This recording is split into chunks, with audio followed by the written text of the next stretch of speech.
বাংলাদেশের দুর্বল কিছু দেখলে আমাদের কষ্ট লাগে। মিনহাজ আবেদিন নান্নু, খালেদ মাহমুদ সুজন, তখন তারা কিন্তু 120, 115, 130, 135 রানে তারা হয়তো জিততো, না হয় হারতো। কিন্তু আজকের থেকে 20 বছর পরেও যদি আমার দেশের দলগুলি 114 অথবা 15 রান করতে না পারে, এতটা বছর খেলার পরেও, তখন আমাদের হৃদয়ে রক্তকরণ হয়। আপনারা আমাদের দেশকে কিভাবে প্রেজেন্ট করছেন আমরা জানি না, আমরা দেখছি, আমরা কষ্ট পাচ্ছি। আপনারা আসলে 114 রান করতে পারেননি, একটা টিম বাংলাদেশ থেকে গিয়েছেন, কিন্তু আপনাদের অবস্থা তো দুর্বল কেন হবে? আপনারা এত দুর্বল উপস্থাপনা কেন করছেন আমরা বুঝতে পারছি না। আমরা যারা খেলা দেখছি আমাদের কষ্ট হচ্ছে। আমরা আপনাদের খেলা দেখছি সারাদিন, আমাদের উপার্জনের দিন নষ্ট করে আমরা অপচয় সময় নষ্ট করছি, আপনাদের খেলা দেখছি।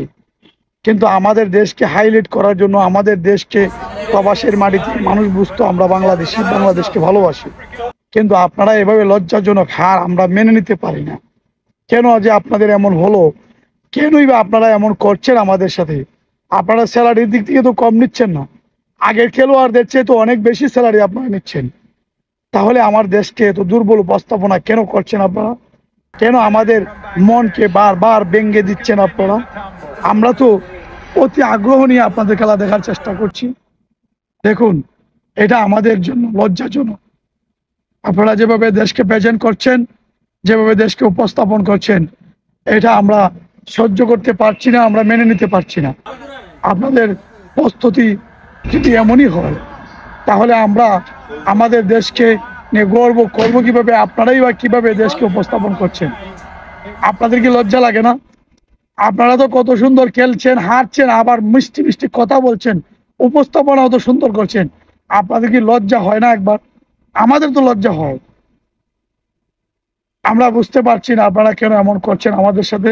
আমরা দেশকে, যেখানে 250-300 রান করে আমাদের দেশ জিতছে অস্ট্রেলিয়ার মতো দেশের সাথে, আশরাফুল, মুশফিকুর রহমান, সাকিবুল হাসান, তামিম ইকবালরা যখন খেলছে একটানা, তারা অস্ট্রেলিয়ার মতো দেশকে হারিয়েছে। আশরাফুলের মতো একটা খেলোয়াড় অস্ট্রেলিয়াকে হারিয়েছে। আমরা দেখছি হারিয়েছে 100, অস্ট্রেলিয়ার মতো দেশে 100 করে সে শেষদায় পড়ে গেছে। সেই খেলোয়াড়গুলি আপনারা বের করতে পারেন না। এই এই ছোট্ট ছোট্ট প্লেয়ারগুলি, এই দুর্বল প্লেয়ারগুলিকে নিয়ে আপনারা বিদেশের মাটিতে আমাদের দেশকে ছোট করার চেষ্টা করছেন। এগুলি কি খেলোয়াড়? এদেরকে খেলোয়াড় বলে? আমরা, আপনারা এদেরকে খেলোয়াড় বললেও আমরা তো এদেরকে খেলোয়াড় বলতে পারি না, কারণ আমরা তো 30 থেকে 34 বছর ধরে অন্তত খেলা দেখছি, খেলা দেখতেছি। কেন আমাদের দেশের খেলাগুলি এমন করছেন আপনারা? আর কেনই বা আমাদের দেশের এই অবস্থা হচ্ছে আমরা বুঝতে পারছি না। এটা আসলে আপনারা আমাদেরকে লজ্জা দেওয়ার জন্য করছেন, না আমাদের দেশকে লজ্জা দেওয়ার জন্য করছেন? আপনারা আশা করি এগুলি চিন্তা করে সামনের দিকে বিশ্বকাপ খেলেন আর এশিয়া কাপ খেলেন, চিন্তা করে খেলোয়াড়দেরকে নিয়ে যাবেন। এদেরকে নিয়ে কেন যান?